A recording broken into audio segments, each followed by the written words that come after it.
ಕಾಂಗ್ರೆಸ್ ಪಕ್ಷದಲ್ಲಿ ನಾನೊಬ್ಬ ಸೀನಿಯರ್ ಇದ್ದೇನೆ. ಈಗಾಗಲೇ ಕೆಲವು ಹಿರಿಯರು ಪಾರ್ಲಿಮೆಂಟ್ ಕೆಲವು ಸದಸ್ಯರು ಕೂಡ ನನ್ನ ಹೆಸರನ್ನು ಹೇಳಿದ್ದಾರೆ.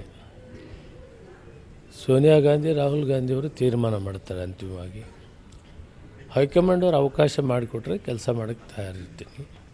ಸರ್, ಸೋನಿಯಾ ಗಾಂಧಿ ಅವ್ರನ್ನ ಭೇಟಿ ಮಾಡಲಿಕ್ಕೆ ಏನಾದರೂ ಟೈಮ್ ಕೇಳಿದ್ರೆ?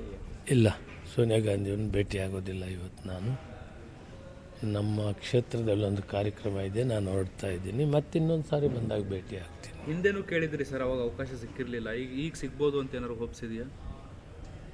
ಅದು ಅವ್ರಿಗೆ ಬಿಟ್ಟಿದ್ದು. ಹೈಕಮಾಂಡ್ ಸಂದರ್ಭಾನುಸಾರ ತೀರ್ಮಾನಗಳು ತೆಗೆದುಕೊಳ್ತಾರೆ. ನಾವು ಶಿಸ್ತಿನ ಸಿಪಾಯಿ ಕೆಲಸ ಮಾಡೋದು. ಪಾರ್ಟಿಯಲ್ಲಿ ಅವರು ಅವಕಾಶ ಕೊಡಲಿ ಕೊಡದೇ ಇರಲಿ, ಪಕ್ಷ ದೊಡ್ಡದಿದೆ, ಸಾಕಷ್ಟು ಅವಕಾಶಗಳನ್ನು ಮಾಡಿಕೊಟ್ಟಿದೆ. 10 ವರ್ಷ ಮಂತ್ರಿ ಮಾಡಿದ್ದಾರೆ, ಪಕ್ಷದಲ್ಲಿ ಕಾರ್ಯಕಾರಿ ಸಮಿತಿಯಲ್ಲಿ ಇಟ್ಟಿದ್ದಾರೆ. ಪಕ್ಷದ ಸಂಘಟನೆ ಮತ್ತು ಇವತ್ತು BJP ಸರ್ಕಾರ ಕರ್ನಾಟಕದಲ್ಲಿದೆ, ಅದು ಗೊಂದಲದಲ್ಲಿದೆ. ಮುಂದೆ ಕಾಂಗ್ರೆಸ್ ತರೋದಕ್ಕೆ ಎಲ್ಲ ಒಗ್ಗಟ್ಟಾಗಿ ಕೆಲಸ ಮಾಡಿ ಮತ್ತೆ ಕಾಂಗ್ರೆಸ್ಸನ್ನು ಅಧಿಕಾರಕ್ಕೆ ತರೋ ಕೆಲಸವನ್ನು ಮಾಡಲಿಕ್ಕೆ ನಾವು ಸಿದ್ಧರಿರಬೇಕಾಗುತ್ತೆ.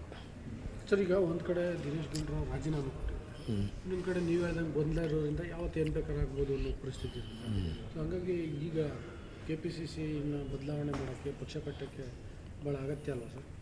ಅಲ್ಲ, ಈಗ ಅವರು ರಾಜೀನಾಮೆ ಕೊಟ್ಟಿದ್ದರೂ ಕೂಡ ಅಲ್ಟಿಮೇಟಾಗಿ ಸೋನಿಯಾ ಗಾಂಧಿಯವರು ರಾಹುಲ್ ಗಾಂಧಿಯವರು ತೀರ್ಮಾನ ಮಾಡಬೇಕಾಗ್ತದೆ. ಅವ್ರು ಎಂಥ ತೀರ್ಮಾನ ಮಾಡಿದ್ರು ಅದಕ್ಕೆ ನಾವು ಬದ್ಧವಾಗಿರ್ತೀವಿ.